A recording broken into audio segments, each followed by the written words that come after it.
Hi, welcome to Scratching the Surface. I'm Jarrett Fuller, and this is my podcast about the intersection of design criticism and practice. In this episode, I have a really nice conversation with the architecture critic Alexandra Lange. Alexandra is currently the critic for Curbed and has written for many other publications like the New York Times, the New Yorker, Dwell, and is truly one of my favorite writers. So it was such a pleasure to spend some time with her. She wrote a book a couple years ago called Writing About Architecture that has really meant a lot to me it's actually about architecture criticism and how to write about the built world. And it really changed how I thought about my own writing and helped me work through how to talk about designed objects. So we talk about that book quite a bit in our conversation.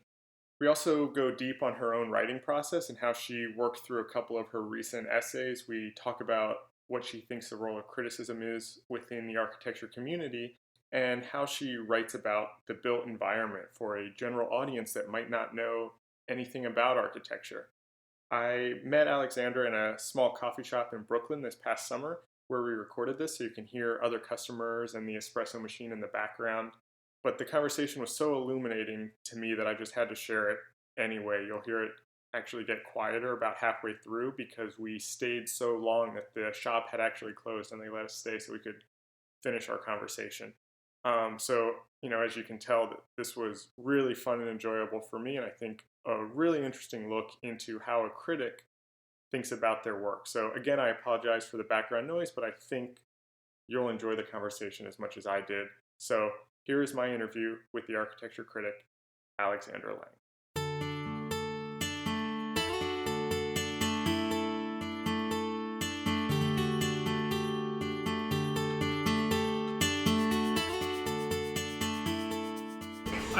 I guess I want to start with kind of like a couple background questions that we talked about a little bit before, but I don't fully know kind of like how you got into this. Okay. And how what does kind of one like, become an architecture critic? yeah, like because you never practiced architecture. No. Okay, so here's the story. Yeah. So I went to Yale as an undergrad, and I was a literature major and an architecture major. I was a literature major because I've always loved 19th century British novels, and I was an architecture major because I wanted to be an architect. But then when I got to Yale, I found out that the Yale Daily News was kind of a big deal college paper, and being kind of a competitive person, I thought, I should do the Yale Daily News also. And it turned out one of my freshman year roommates also wanted to do the Yale Daily News, so we did it together. She's still one of my best friends. So basically in college, I was already kind of interested in literature and architecture and journalism and doing all of that. And coming out of college, the Yale degree is a BA in architecture. So I knew if I wanted to be an architect, I was going to have to go back and get an MArch. But I thought, why don't I take a few years off and move to New York and work in journalism and then go back to architecture school. So I had been lucky enough to get an internship at Time magazine after my junior year of college. And at that time, yes, I was super lucky.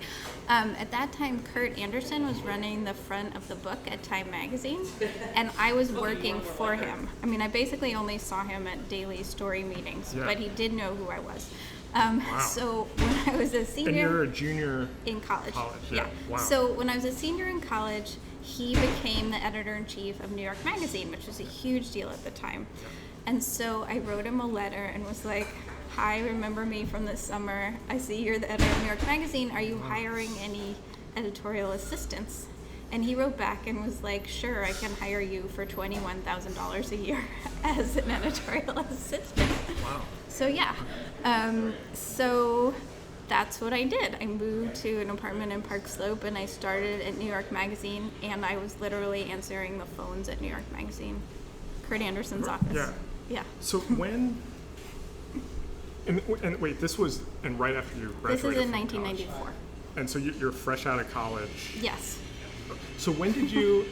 And it was, I will just say it was completely ridiculous for me to be working at New York Magazine because I'd never worked in New York, and I didn't know the least thing about New York in any kind of cultural sense.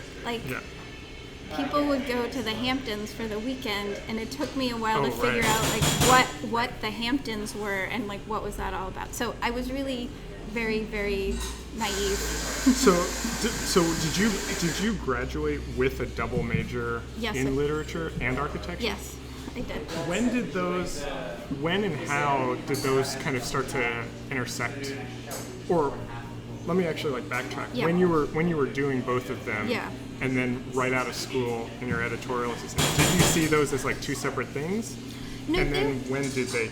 They were always a bit connected. I mean, I have and still have like a real love of literature. So, Yeah. I mean, there was definitely the kind of dreamy reading side for me. But I already understood when I was in college kind of about journalism and nonfiction as an art form. I mean, Yeah. I read a book by Ada Louise Huxtable in high school, so I knew that architecture critics existed already in high school. And the Yale architecture program actually has really good courses in theory of architecture, and I was also lucky enough to be in Vincent Scully's famous lecture on modern architecture. So, Oh, wow. I mean, and I think this is why so many architecture critics come out of Yale. You just get seeped in this idea of language as wrapped up in architecture. So it was very clear to me, even coming out of college, that writing about architecture in this descriptive way was something that you could do and was something worth doing. So, yeah, so they were connected. They were really connected for me. So And even actually, if you weren't, I was just going to say, because it's sort of relevant, I took, the John McPhee of Yale is this guy named Fred Strebe, who I think actually studied with John McPhee, and he teaches this famous nonfiction writing class. So I took that class in college, and I wrote a story about why the Yale Architecture School was so terrible at that time. So really, I was like already on the case. So even, it's interesting that even like while you're in school and maybe you weren't necessarily writing about architecture all the time, you saw these things you saw language and writing as a way to talk about architecture. Yeah. You saw them as very symbiotic, very early on. Yeah, I did, but I also think like that's part of the even the art history classes you take in college. I took this amazing, modern art history lecture class with a woman named Ann Gibson, who is pretty well known, and we had to write all these papers about paintings for that class, and that's that's art criticism, that's architecture criticism. I actually feel like you almost do more of that in college than you do later. Right. So yeah, I did see them as intertwined. But it's true, when I moved to New York, I saw myself as taking a break and doing journalism for a couple of years before I was going to go back to architecture school and be an architect. Yeah. I mean, that was my trajectory at the time. I have a theory as someone who's not related to architecture at all. I wanted to be an architect when I was in middle school, actually, before I... Actually, this is a side note that I'll probably cut out, but it's relevant. Is my friend growing up when we were like 8th grade or so, we both wanted to be architects, the kid who lived across the street from me, and we started an architecture firm. Did you have cards? We had cards, and we called it JA Architecture. His name was Andy. Okay. And we started designing business cards and letterhead, and we designed like a folder that had all of our contracts and stuff, and all we did was redesign all of our friends' bedrooms. Like, it was more interior design than architecture, but we loved it. Wait, did you actually rearrange their furniture? Yeah, and painted their walls. Wait, I love this. This is awesome. Do you have any photos of this? I can find some, I bet. And we like documented everything, and we built a website for it where we posted like before and after pictures. And as we were doing this, I realized that I enjoyed designing the logo for our company more than redesigning my friends' rooms. Yeah. And I enjoyed making the website more than the actual work. And that's how I kind of discovered graphic design, was through my 13-year-old architecture business. Well, that sounds great. I actually built my first architectural model when I was 12 or 13, because I took a colleague of my mother's at NC State taught like a kind of extension class for kids on architecture. Steve Gaddis, a great guy, and so I took that class when I was 12, and I have photos of this architectural model that I built when I was 12. Actually, I've been meaning to post them on Instagram because it's funny. I was very influenced by Richard Meyer, so it's basically like a Richard Meyer house but built out of red cardboard and clay. Did you know the name Richard Meyer as a 12-year-old? I did because my mother owned the Richard Meyer monograph because it was designed by Massimo Vignelli.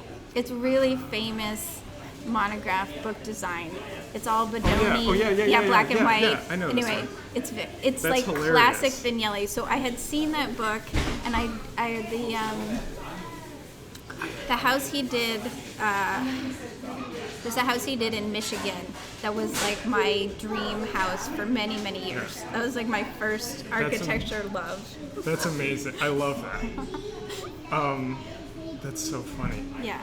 So that's my connection to architecture was as a 13-year-old. But I have this theory that I've been thinking about a lot, and I have no proof of it at all. And it's one of the reasons why I actually wanted to talk to you as someone who's kind of more in the architecture world. Yeah.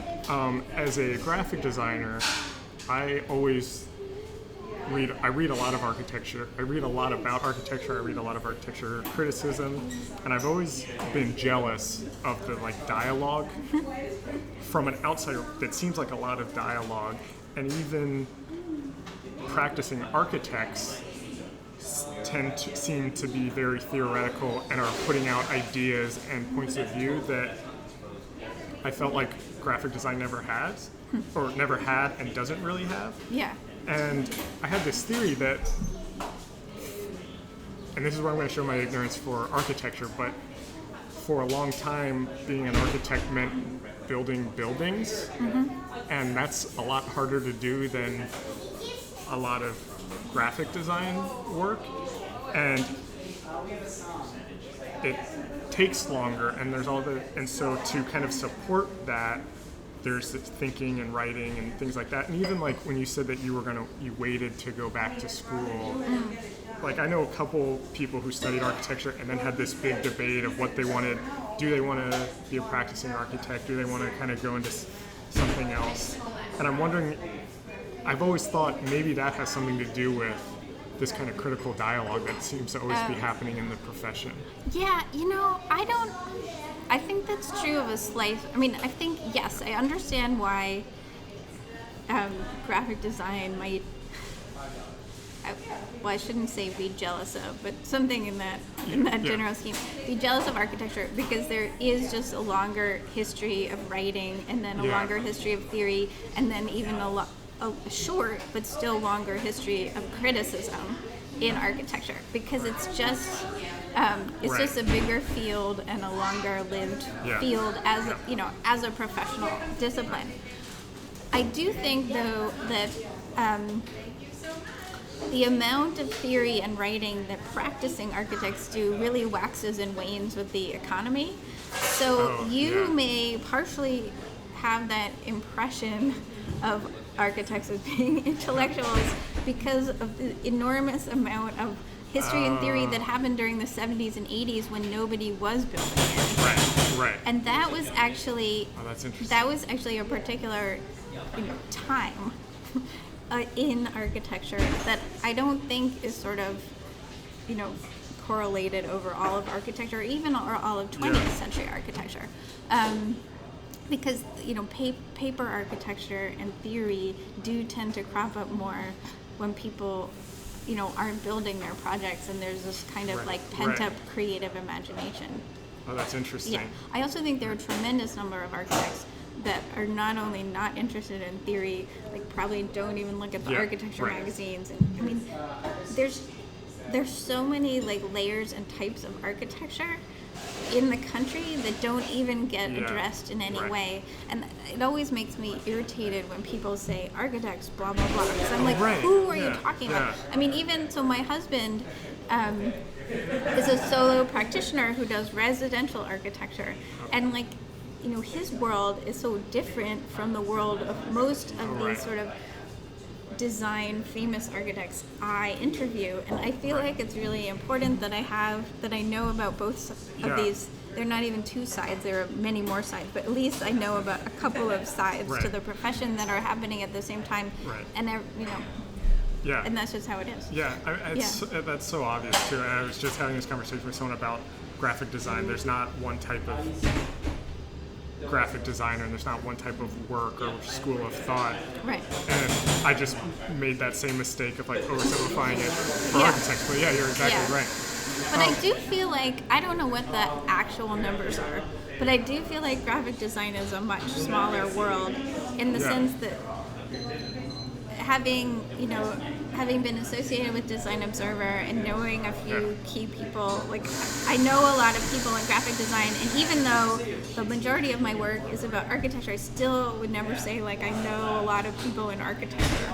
Oh, interesting. Yeah, I mean architecture just feels more vast. Yeah, I feel like the thing that I like, well, I guess we can talk about this now, is your book writing about architecture was like, I loved it, and was like very like influential in changing the way I thought, because I think I read it as I was applying to grad schools, or as I was thinking that I wanted to go to grad school, and kind of make this shift into a more academic, kind of critical side of design. And reading that was just so kind of like instructional of, I think the way you talked about how to look at a building, or what the critic's point of view at the building, what were they after, was something that when I read it seemed so obvious, but I had never thought of it before, and has really changed the way I read criticism of any type. And like, what I love that you kind of illuminate is the way critics will kind of maybe use the building as a starting point to talk about other things, talk about the changing landscape, talk about like how that affects the economics or the politics around it. And I tend to think that like graphic design has that same type of opportunity. Like it is also very tied to market and economics and politics. And in my view, like that's not, like graphic design writing often is very surface level. And so I don't know if there was actually a question there, but like what do you see your role when you're writing? Do you have like a thing that you're after, or is it kind of case by case? Yeah, well, it's funny. I feel like in a broad sense, there's something that I'm after. I mean, I do feel like criticism is a calling, and I am trying to make this city or other cities better. I'm not doing criticism for my ego, or that's only a small percentage of it. I do feel like talking about things is the only way to improve them, and I do feel like lots of people don't see the things that I see, and so I'm trying to communicate what I see and hope that that's convincing through my writing. And I think, I think that should be the goal of a lot of criticism. In terms of, and I've had this conversation with people because I don't look back that much on my work. Like I find reading my own writing like nails on the chalkboard. Like I feel like if you ask me a really specific question about my book, it's all a blank to me now. Yeah. It's rearview mirror. So it's like I hope that I am intellectually consistent across the literally hundreds of things that I've written. Right. But I don't know for sure because I can't look back, and this is actually why I think it's really important, and I hope like one day there can be an edited collection of things that I've written, because I'd love to kind of put those themes back together, or work with an editor who could like point out some of those themes to me, because I think as a person who thinks hard, I am probably intellectually consistent, but I may not see it all because I don't look back. Yeah. And so I really think if you're like a working critic who writes a lot, you kind of have to hope that an ethos is kind of in a way, like, rises from Right. your work, even if piece by piece you're not. I don't think you should always be hammering that home. I mean, I'm sure I have pieces that are more political, less political, more economically focused, less Right. economically focused. I mean, I do think something that's come out for me really strongly just recently is kind of this sense of the public good and Yeah, not yeah. letting private money I was say going to what say, is for the I public feel like good. some of your Yeah. recent ones, that seems to be a theme. Well, and this is, and it is a theme because neoliberalism is Yeah. ascendant. I mean, I only understood what neoliberalism was like 18 months ago when I finished up my I time still, it's at just like Harvard. fuzzy for But basically, it's about people saying like, oh, this billionaire wants to build a public plaza, and he says it'll be great. Well, who are we to object? Like, and I just think that is no way to build a city. I am just flabbergasted that Oh, interesting. that, Yeah. that politicians, that newspapers like the New York Times, etc., like do not have more pushback around it. So Yeah. yes, for me, but the thing is that some of these themes for critics come out of world events. Yeah. It's like I'm not looking for that. It's just happening, and I object. So. Who do you have an audience in your head when you're writing, or like who? And I guess this depends on what publication Yeah. you're writing for and where it's going to live. But what's that audience Yeah. look like? I feel like I should have a better audience in my head. I try very hard. I think that I don't have a specific audience in my head. I know that I'm trying hard to be very straightforward and descriptive and engaging. I think my language is pretty casual, which I'm hoping means more people feel like, oh, Yeah. okay, this is going to be fun. But in terms of, and I feel like, for better or for worse, with most architecture writing, you have to have an audience that already has some amount of buy-in. Now, I mean, that's a separate issue that is somewhat depressing to me. But so I guess I just feel like I'm trying to explain my point of view on something as clearly as Yeah. possible. But I don't think really hard. I think I write pretty much the same way all the time. I mean, I would say the piece that I've written recently where I struggled more with the audience was writing the big story for the New Yorker about West 8 and Governor's Yeah, Island. yeah. Because Which was that's obviously, great, by the way. thanks. Well, so that one I felt like it was my first story for the magazine, so I was super nervous anyway. But I really had to think about an audience that didn't know anything and wouldn't necessarily even Yeah. want to read this article. Right. So I know, at one point I had to give a whole history of landscape architecture in like 2 sentences, which makes me feel really weird, but you Right. just have to do it.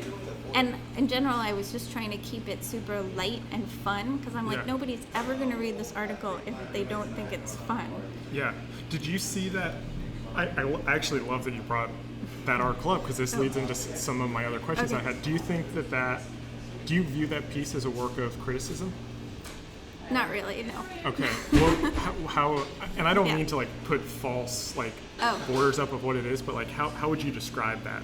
Like, what is that piece? I mean, that for is you? a classic magazine profile. Okay. I am happy though, so since I've been mainly doing criticism for a while, it's now much more difficult for me to do pieces when I'm basically supposed to be a nonfiction more of a journalist. journalist, yeah. Yes. So that makes me feel weird. So like, it is. I feel like I have a little bit of a split consciousness. Like, I know that I am occasionally considered controversial, but they don't know that. Right. So what does that mean? So it was difficult for me to figure out. I proposed the piece myself, so it was something that I believed in a Yeah. project that I would have written a really positive, critical piece about. All right. So And you pitched it to I the pitched New it Yorker? to them. Okay. Yeah. I mean, initially we were talking, and to my editor, there were a lot of coffees, and I basically said that I thought the biggest news in architecture right now was landscape architecture. And he kind of nodded and was like, okay, that's interesting. So he's like, so who would you profile to get that idea across? And I'm like, well, I love Governor's Island, and I think Adrian Heuze is really interesting, mostly because I'm not always sure that I love his work. And I think, that lack of sureness, I think, indicates that he's trying to do something that's maybe a little bit more extreme or more, idiosyncratic than some other landscape architects that are a little easier to take. So anyway, that's the background. But then the whole time I was writing it, I did have a lot of interior conflict, just even about the whole profile form, because, again, I don't think my editors at The New Yorker realize that architecture has been kind of going through this crisis of confidence where we're starting to talk about women in architecture, we're starting to talk about collaboration, we're starting to talk about credits, and that the idea of the male solo genius is in fact embattled for good reason. And so then to be writing an article that in a way is falling into that old pattern was also caused me a lot of internal conflict. Now, I think in the end, though I didn't realize it, I mean, this is sort of judging from the reaction on social media and the way other people have talked about it, I think that I actually managed in a way to make it a profile about somebody who I think is really a terrific landscape architect without making it all about him. Like, I do think that people understood that it was about him and his practice, but it was also about the way parks are transforming cities, and that's a bigger idea and a critical idea that, I support. Right. So that made me happy. That it's like, I wouldn't say despite myself, but I wasn't sure that would come across, and then it actually seems to have, so that made me happy. Yeah. So, I mean, it's difficult. I want to come back to this, but I have a little bit of I read, and I don't want this to sound like a value judgment or anything, but I read Paul Goldberger's Frank Gehry biography earlier this year, and it was interesting because I didn't know a lot of Gehry's origins, and so I enjoyed that, but I also, it felt like it played into a lot of these things you were talking about, where it kind of almost like deitized him. Yeah. And like he could do no wrong. And I felt just very conflicted reading it sometimes because I wanted some of Paul's like opinion, and I felt like that was kind of like all removed. And so it's interesting to hear that even in like your profile for The New Yorker,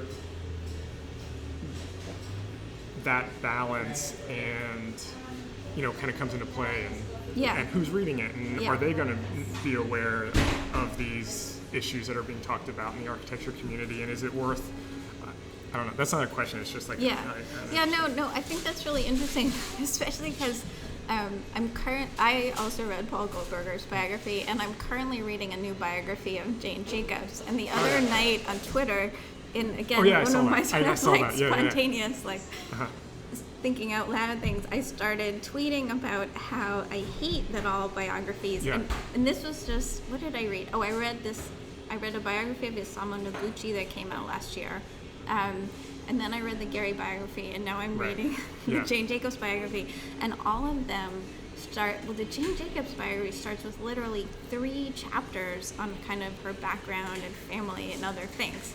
And I think that the Gehry biography also starts with multiple chapters on that. And I am really just not into that at all. Like, if I were writing a biography, which for the reasons that I think I've just explained, I am not planning to do anytime soon, because I don't think I have the right personality for it, I would just like cut that, slash and burn, like maybe it'll come in later. Like, somebody wrote to me back on Twitter. I felt like I had a good discussion with people about biographies. Like, I think it was Carolina Miranda said that someone told her that the advice was to start when the person comes to New York. And I would have totally been happy for the Jane Jacobs biography to start when Jane Jacobs moved to New York. I would have been totally happy for the Frank Gehry biography to start when he started architecture school at, I think it was USC. Yeah. That front chunk. Right. It feels so beautiful.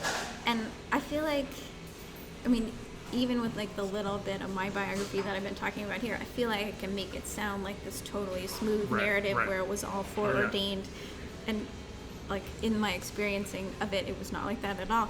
But I just, I think, I feel like a critical essay that may include some biographical elements is kind of a more condensed and focused way to take on a person and their career, and that feels much more natural to me than a biography that sort of has to check all these boxes. So I don't think I'll ever be writing a biography, but never say never.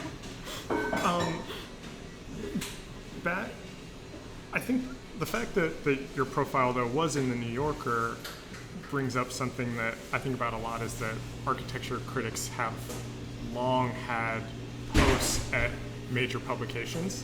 Yeah.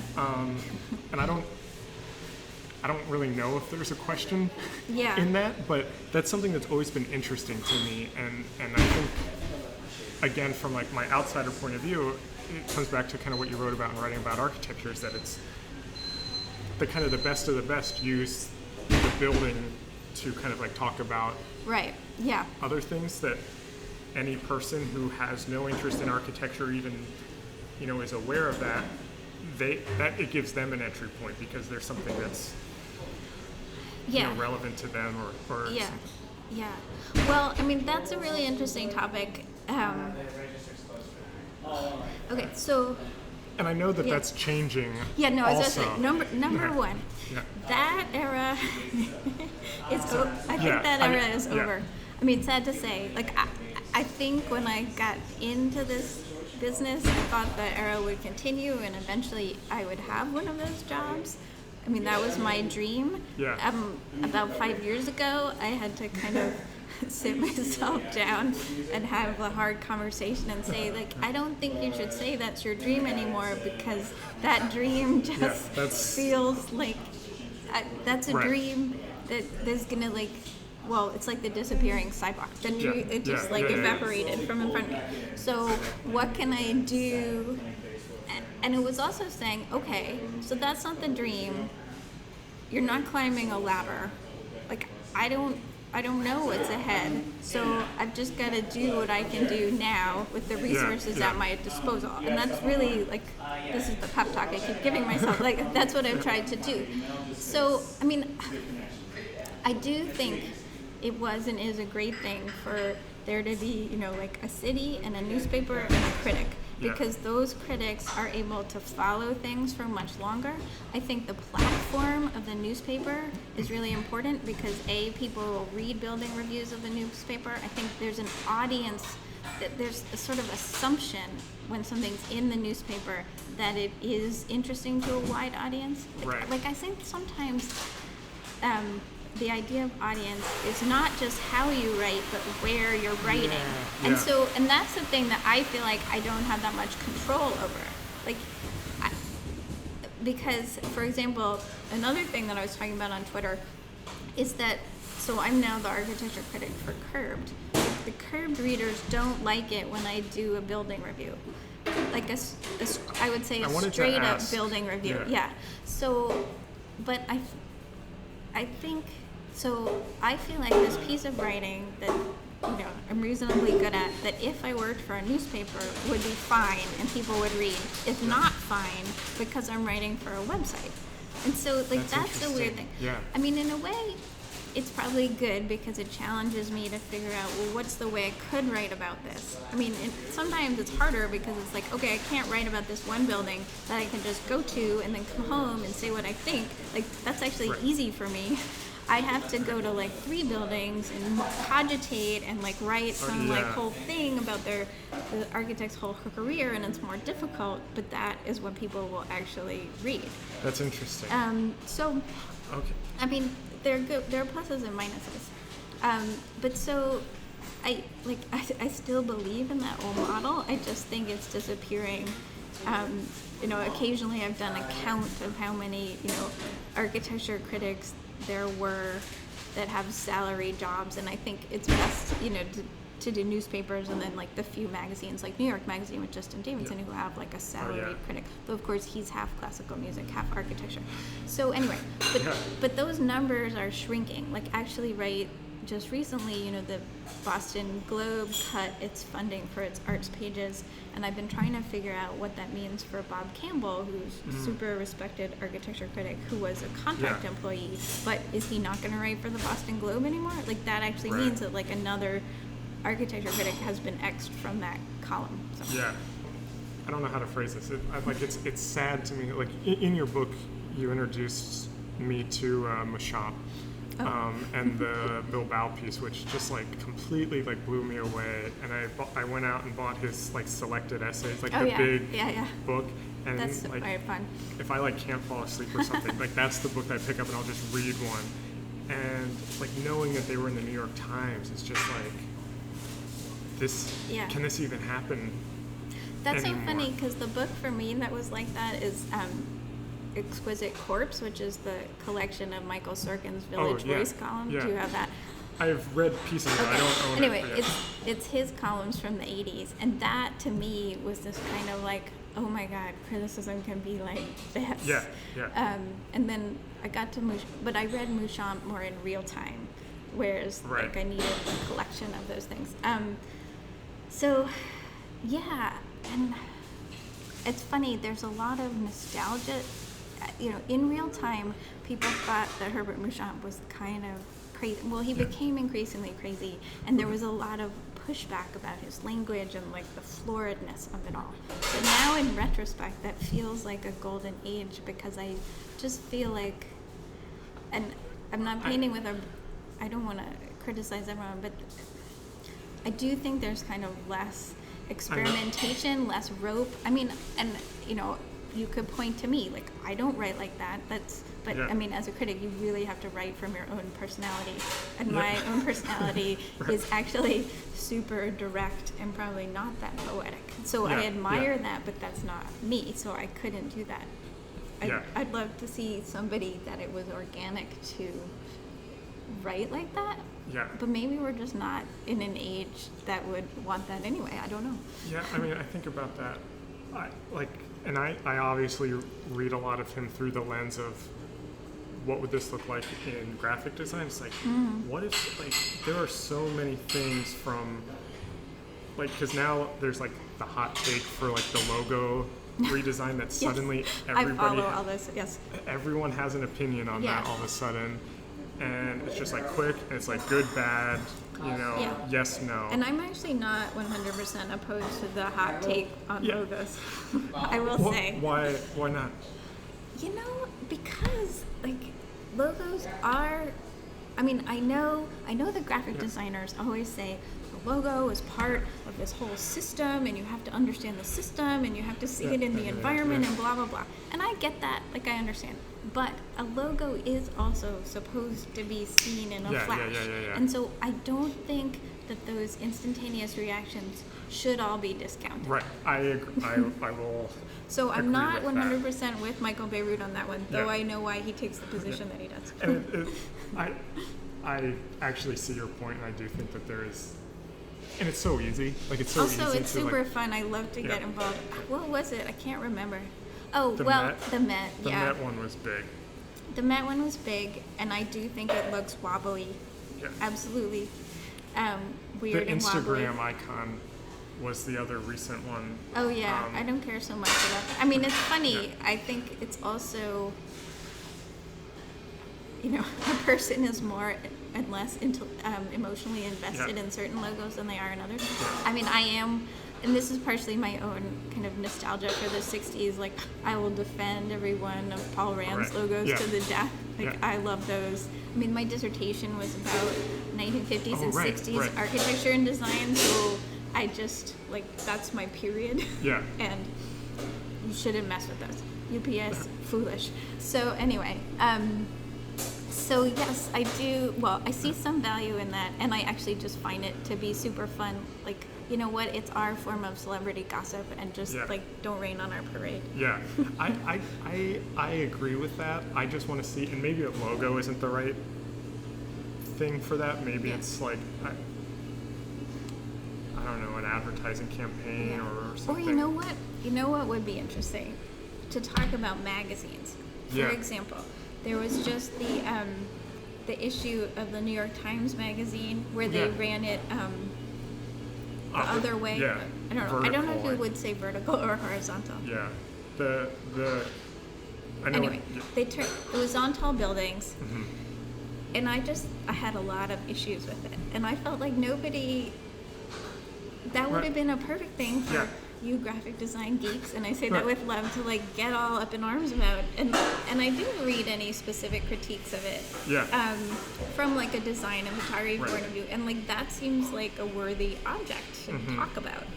I mean, there are journalism critiques of it too, but nobody really did that. I mean, that seems like something that a person could take on. Yeah, and that's like exactly the thing in like a Muschamp's style, where kind of bringing in all these kind of references and cultural things and kind of weaving you through, and seems like something that would be interesting to graphic designers, but then also I think is a way to kind of let the general public or the audience of these things think about this stuff in an accessible way, instead of talking about just to keep talking about logo designs, but like when a logo design's review is all like about the kerning or whether like the sizing is like fine, but like those are, to me, are just boring. Yeah. Well, I don't read that part because I don't know how to do that. I know a teeny bit about typefaces, but in fact, just last week I asked Twitter to ID a typeface for me, and again, well, I mean, this is why I actually love social media, because I'm willing to show my ignorance, but then somebody always knows the answer, and it tends to lead to an interesting discussion of, this, it's Robert Harling, who I had never heard of before, but it turns out he also designed Playbill, which is a favorite sort of wood type style typeface that I've always liked. And actually my son's name, he has book plates that are set in Playbill because his name looks really good in that, and I'm like, okay, so I already like Robert Harling, and then it turned out he did the type they use for the Four Seasons restaurant, and it's like, oh well, this is all interesting. And of course, it was designed like in the 30s or in 40s, so those are the typefaces that the 50s and 60s designers tended to use because they were new, they were fresh. So anyway, so there's this whole interesting thing opened up by just asking this question and I always Google first. Like I had already asked Google, and Google came up with nothing. So I mean, I think that's a great example, and I don't mean to keep like making this about my frustration and the lack of discourse, but like I think like when the Helvetica film came out, I showed it to my dad, who has no design background at all, didn't know any fonts from the other. He was riveted, like so into it. And like the next day, he like called me. He was at work and was like, "Do you have Helvetica on your computer? Can you like send it to me? Because like I want to use it on our letterhead." And it's just like that kind of like accessibility, I just think is interesting. And also lacking. Well, that goes to your idea that video might be the way to go. I mean, I really admire Helvetica. I've had some issues with subsequent movies that Gary Husford's done on more complex subjects. I'm actually really excited. I think the Dieter Rams one will be good because it's a little more focused. But yeah, I mean, that was a tremendous success story for somebody understanding like how ubiquitous a project would be. I mean, I think that's a reason, like, as I mentioned before, I don't really listen to podcasts, but I think that's a reason people like 99% Invisible so much. I was just going to bring that up. Though I feel like they're really careful, like, not to talk about things as design. Like, I feel like it's stepped back, like one step from design and kind of that, and I don't know, that kind of authorship, which probably makes it more accessible, but makes it sometimes frustrating to me, like at a discourse level. Yeah, I agree, and that's one that I look at a lot, because I do feel like when it started, it was more focused and had kind of a certain level that it was at, and keeps kind of broadening. Yeah. But like people are going into it and liking it, so I'm very just kind of curious. Yeah. By that. I also struggle. So I have a PhD in architecture history, and I wrote my dissertation about architecture design, graphic design, landscape design, like all the designs mixed up together, which is really like kind of where my head is, because I prefer to think about things as a system. Yeah. So I get frustrated with the way history is often presented as a kind of wow moment, both in podcasts and on the internet. Yeah. And things that essentially historians have known for years are suddenly presented as some sort of scandal. And I find that I struggle with that, because I realize how snotty I sound when I say that, but on the other hand, to reduce these things so it's kind of like nobody's ever heard this before, and I'm like, well, I actually know the book in the library that you probably read that in, and now you're presenting this as some sort of new information. Sure. Actually, the New York Times Magazine just used to have that "Who Made That" column for a while. It was basically, I used to joke to people, it was basically like design history exists. So somebody invented the water pistol. Somebody invented, the flip-flop. And to me, that's sort of like, no duh. Like, tell me something interesting about it, besides this, like, potted, like, overly cheerful history of how it was invented and it reused some existing industrial product. But people liked it. I don't know. I mean, and this is the conflict that I get into, where I'm like, well, people like that and they're learning about design, but I think it's a little bit dumb. Yeah. I mean, I even feel we're starting to get a little short on time. Okay. So I have a couple things that I want to like. That's fine. I may be digressing. But there's something related to that I do want to just mention, that I even think in design education is we look at these kind of like, I know you mentioned that you love the Paul Rand eras, and I'm about to argue with that a little bit.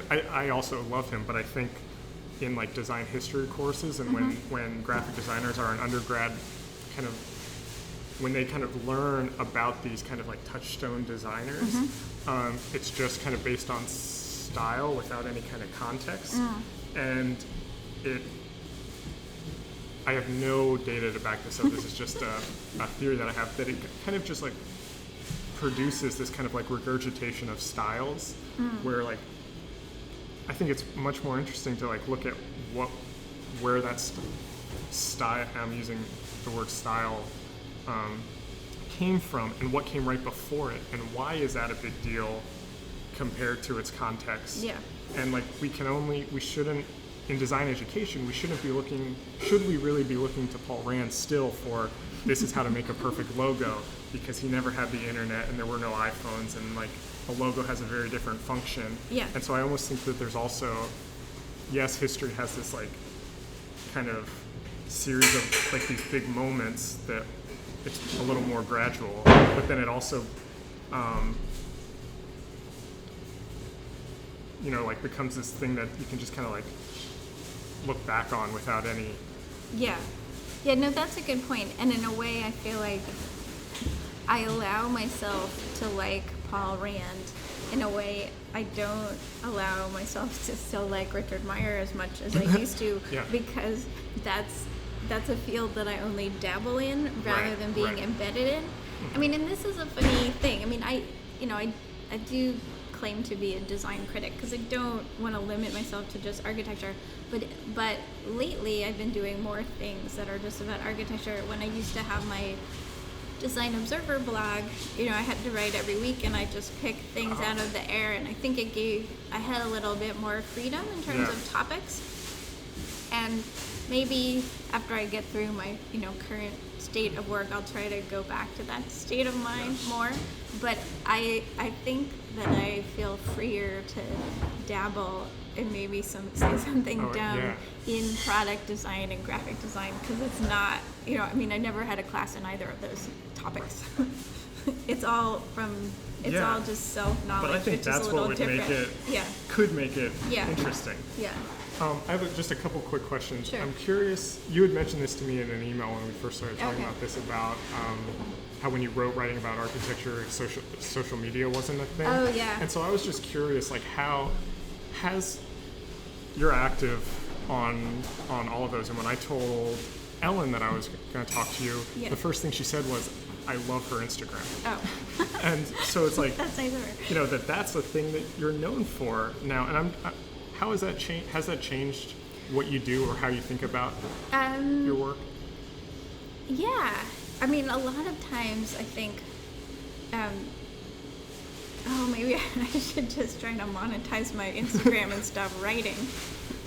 Because, as discussed previously, it feels like video and other kind of visual, digital things are much more of a growth industry than print. And so it's hard for somebody that always wanted to be a writer to know, like, what her future holds. Right. No, I love Twitter and I love Instagram. I'm worried about Twitter now, but I think me I think both of those platforms have helped me just immeasurably. As I said before, like, I don't have a real job, but I feel like they've just helped my profile and helped me to kind of be in the mix with other critics who do have jobs. Oh, interesting. And then I think Twitter really has increased my international reach. I got invited to New Zealand. I got invited to Australia. Oh, interesting. People in basically the PR people at most of the major European architects all know who I am, and that's that's a little bit Dezeen, but it's also Twitter. Yeah. So that's just incredibly helpful in terms of reach. Yeah. Totally helpful. And then Instagram's been really fun because I actually, I don't own a camera. It's all iPhone, and I never took pictures before my iPhone because my brother and his wife are both trained photographers, and I just felt really weird about taking photos. I guess I was like, oh, they're not going to be good. Like, I'd be ashamed to show them to him, so I just won't do it. But then the iPhone just took away all that anxiety, and I really got into Instagram. Oh, actually, on my trip to Australia, because I was just seeing these things that were blowing my mind, and I just wanted to share. It was like a pure, like, oh my God, you guys have to see this, and I love that. Like, that's what it should be like. Yeah. Well, not even. That's like, we didn't have time to talk about this, but I think it's fine. Was your criticism equals love piece, which I feel like I see linked around all the time. Like, people are always talking about it, and I think, like, that's like the perfect kind of example of that too. I'm so glad to hear that because, it's true, and I just sometimes the design internet is so relentlessly chipper and but also refusing to look at itself, and I feel like it's lessened so much. But for a while there was all this talk about haters, and I'm like, gosh, people think I'm a hater, and that could just not be further from the truth. I'm always like, well, if they met me, they'd see that I'm just like a very nice, normal person, so then they would understand. Right. But in the absence of that, I just felt like I had to explain my position to people that seemed just not to be willing to understand that there are other ways to go about loving design. Did you read A.O. Scott's Better Living Through Criticism? I did. I did not care for it. I have mixed feelings about it, but the one thing that I really liked about it, and I'm going to try to talk to him. Okay. The thing I liked is that he kind of like positioned criticism as this way to love more deeply the things that you love. Yeah. Which I thought was really cool. Yeah. No, that's a good point. I think for me, I was like, well, you could also have written 800 words like I did and got that point across. There was definitely like an identity crisis of like what the book wanted to be. Yeah. And I just wanted him to like talk about more current examples. I mean, I feel like, okay, maybe I don't quote poetry like Herbert Mouchant, but at least people can tell that like I'm living in this world. Yeah. And like maybe those references, maybe my mom doesn't get it, but like, you know, it's like I do watch the Kardashians, so you know, why not just admit that and wrap it up into some sort of commentary on home design? Like, what's wrong with that? That's our world. I have two final questions that I think are pretty simple. Well, maybe this one isn't as simple. What do you see? We kind of like talked about like audience and things like that, but what do you see as your role within the architecture community and for architects and practitioners, and like what's that relationship like, and how do you kind of contribute to that? Yeah, I feel like that's actually an easier question, and actually in a way, because so a couple years ago I had this Loeb Fellowship at Harvard, and they have a very good application, like one that makes you think and it's not too difficult. I mean, it's not difficult in the sense of making you write endless repetitive essays, but makes you think. And they asked sort of like, what is your effectiveness? You know, like how have you been effective? And I was like, oh my God, like this is like that. And like at first I was like, this is a stake to my heart. Like I've done nothing. Like I have not saved Penn Station. Like I'm probably never gonna save Penn Station. And since, you know, that's something my idols tried to do, like what am I doing? But then I was like, okay, maybe one day I'll be able to stop something terrible from happening. I try, but I feel like I have yet to deliver a killer blow. But in the meantime, I do feel like I have been able to introduce kind of better topics of conversation within architecture. I mean, I feel like, for example, I wrote an article about women in architecture called Architecture's Lean In Moment. And that was, I can't remember what year that was, but that was kind of early in the current discussion.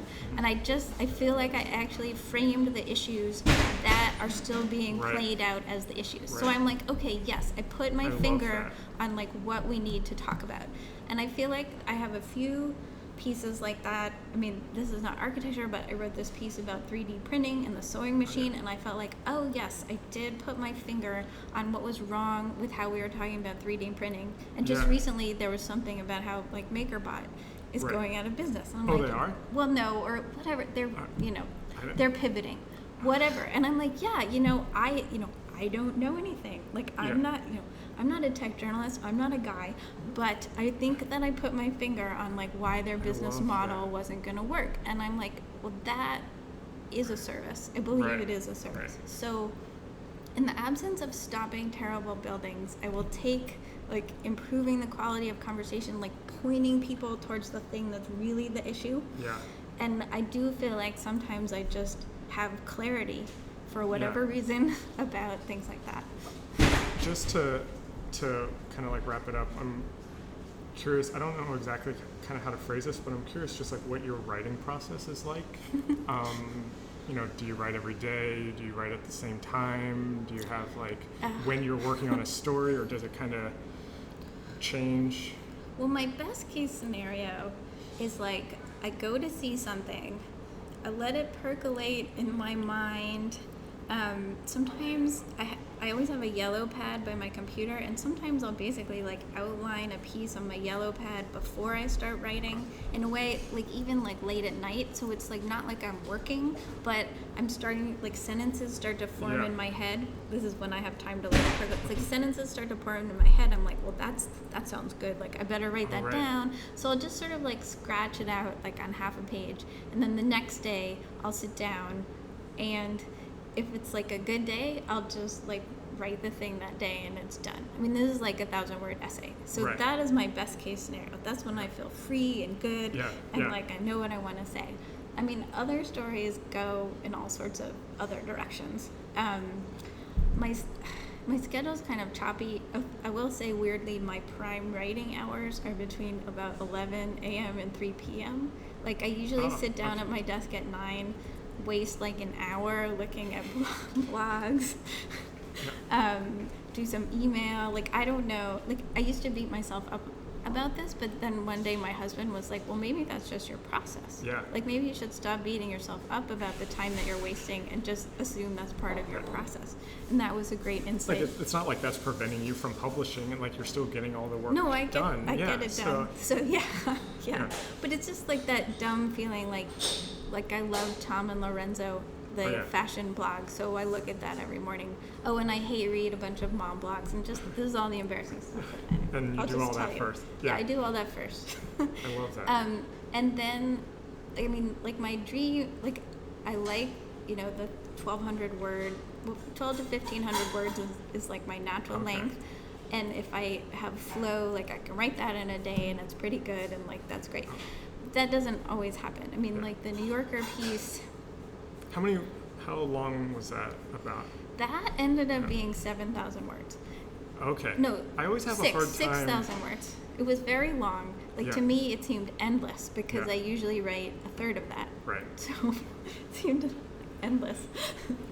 But that I worked for a couple of months on it. I felt like I got to, I did interviews, I did site visits, whatever, and I got to this place where I felt like I was asking people questions for the sake of asking them, but they weren't saying anything new. And then I was like, okay, I'm ready to write a draft. So I wrote a draft, and then my editor read it, and he gave me like 3 pages of things that were wrong with it. And I went through, this was actually a good exercise. So that draft was maybe like 5,000 words, and he gave me this 2-page list of all the things that were wrong with it, and I cut and pasted his critique into the draft, like where he was talking about it, because he hadn't done it in track changes, it was separate. So I cut and pasted the criticism into that section of the story, so that then I could go through and kind of like deal with each one by one, because otherwise it was just such a huge document. So I was like, okay, today I will deal with 3 problems, and then the next day I'll deal with 3 more problems until they're fixed. That's interesting. And maybe the fix is I have to have another 2-hour phone call with my subject. Maybe the fix is I have to wait to go and visit Governor's Island with some kids. Maybe the fix is just like going through my transcripts and being like, oh, I didn't think that was important, but the editor wants to hear more about it, so I'll stick that in. Yeah. I mean, that's how it works. So that's, I don't know if that really answers your question, but I like to write without notes, but then if it's a more research heavy piece, I'll kind of do a draft with just like a bunch of TKs and like go back and fill this in, and then I'll go back and fill in like what I call the facts. Right. But I'd like to write the color first. Oh, and you almost like kind of flesh it out, kind of like get it all there, and then you drop in the stuff that I have to look up, because I don't like stopping to look things up. Yeah. So it's like I get the structure and kind of my argument down, and then I go back and I usually know like, okay, I have to look in this book I know there's a quote about Ray Eames in this book, so I'll go back and look up the exact quote. Interesting. So that's sort of how I do it. I just wrote something about Ray Eames, which is why that's interesting. I hadn't thought of that. I like that. That's if you just like want your you have to spit your idea out, and if you spend too much energy on getting everything right the first time, your idea is going to get clogged. That's my problem, and I definitely like would not call myself a writer. I'm like trying to become a writer, I think, and trying to like get better at it. But I have this problem where like I really struggle to sit down if I don't know if I don't have a first sentence. That is the hardest part. Yeah. See, sometimes do they ever appear in your head? Like sometimes they appear in my head. Like I'll be on the subway or riding the bus or walking, and all of a sudden it's like, and I'll know it word for word exactly, and then I sit down and I type that, and then I can like do the rest. But I often struggle to even like sit down until I have that, which is a problem. Well, but I mean, that's like when I'm talking about having flow. That's what it is. Like your head is writing it before you sit down. Yeah. And that is the dream state. But sometimes you just have to write things when you're not in that state. I have one more. I know I said the last question was the last question. This should be a very quick question. About how many pieces do you think you publish a month? Oh. And are you kind of exclusively Curbed? I publish about 3 pieces a month, which I know because I have a monthly newsletter.